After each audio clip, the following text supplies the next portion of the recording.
본조르노 미스 시저입니다.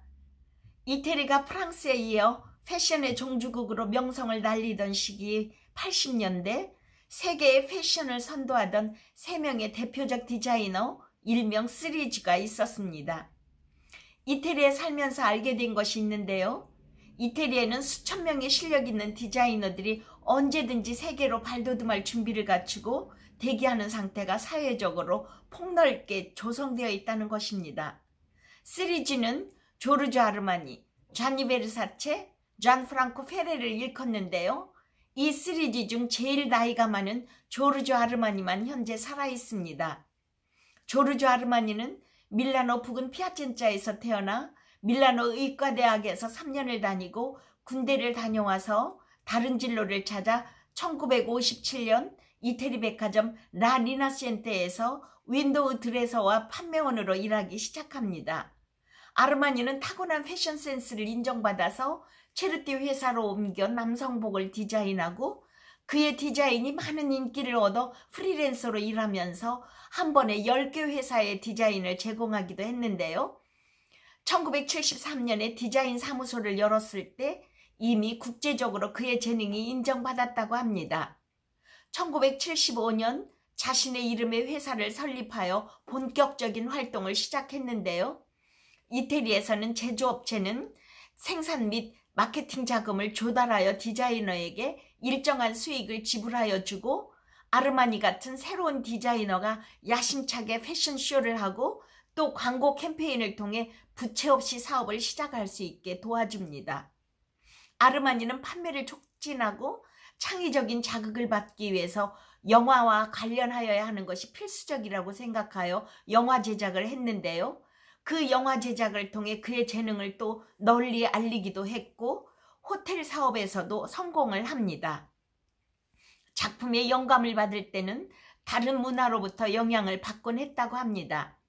아르마니는 2001년 이후 이태리 출신의 가장 성공적인 디자이너로 인정받았고 선구적인 레드카펫의 패션으로도 유명한 공개적인 양성애자 중 세계에서 가장 부유한 사람입니다. 다음 3G 중 하나인 잔니 베르사체는 화려하고 예술적인 디자인으로 슈퍼모델 붐의 주된 역할을 하는 등 시대의 큰 흐름을 주도했다는 평가를 받았는데요. 현재까지도 많은 미술관에서 회고전이 열리고 있습니다.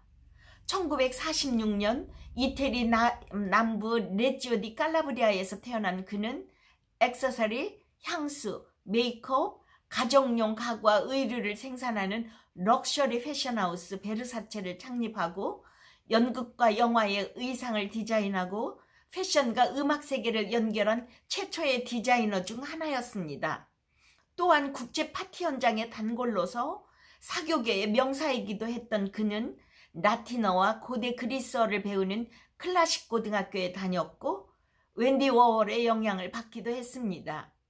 베르사체는 어린 나이에 어머니의 양장점에서 견습생으로 시작하여 26살에 디자이너가 되기 위해 밀라노로 갑니다. 비브로스 디자이너가 되어 성공을 거듭한 후에 여성을 위한 첫 컬렉션을 선보인 후 1978년 그의 부티크를 열어 세계적으로 발돋움하기 시작합니다. 그의 디자인은 활기찬 색상에 과감한 프린트와 섹시한 컷을 사용하는 특징이 있었는데요. 당시 일반적인 패션 성향과 대조를 이루어서 비판을 받기도 했지만 호화로운 고전주의를 추구하는 그의 미적 감성은 주목을 받았습니다.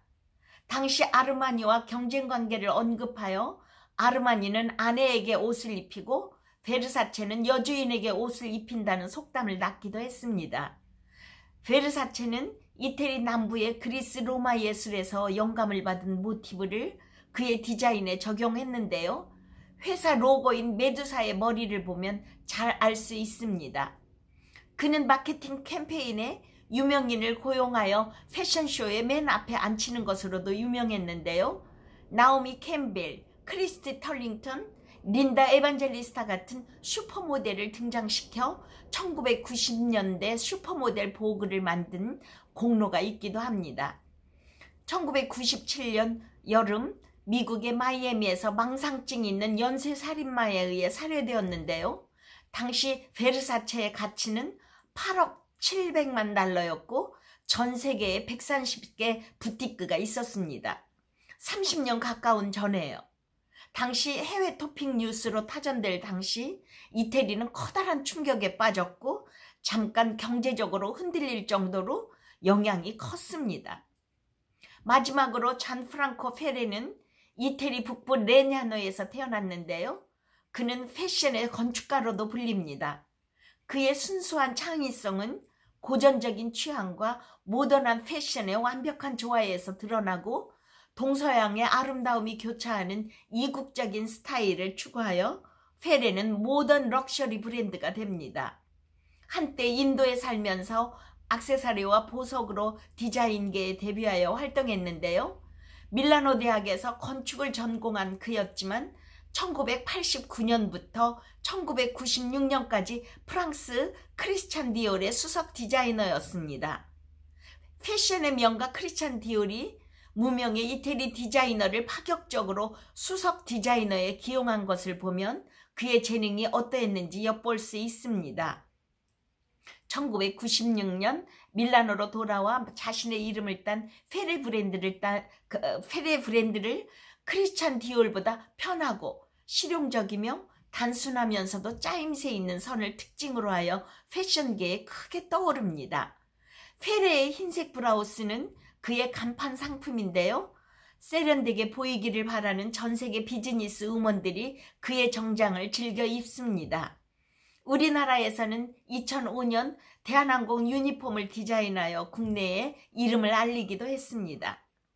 이와 같이 한 시대를 풍미한 디자이너들이 전공과는 달리 자신의 타고난 재능으로 업계를 주름 잡은 것을 보면 우리 사회의 젊은이들에게 시사해주는 바가 있는 것 같습니다. 우리나라에서는 명품이라고 일컫는 것들을 이태리에서는 피르마타라고 합니다. 패션 회사와 디자이너가 작품의 계약에 의해 생산하기 때문에 디자이너가 사인하여 생산된 것이라고 할 수 있겠습니다. 아무리 불티나게 팔린다고 해도 계약된 수량만 생산이 됩니다. 또한 하이브랜드에서는 흠집이 생긴 것을 뒤로 빼서 아울렛으로 돌리거나 하지 않고 태워 없애버립니다. 이태리에서 피르마타는 고급 기성복으로 개성과 자기만의 멋을 추구하는 이태리 사람들에게 디자이너 상품으로 인식됩니다. 재밌게 들으셨다면 구독과 좋아요, 알림 설정을 부탁드립니다. 차오!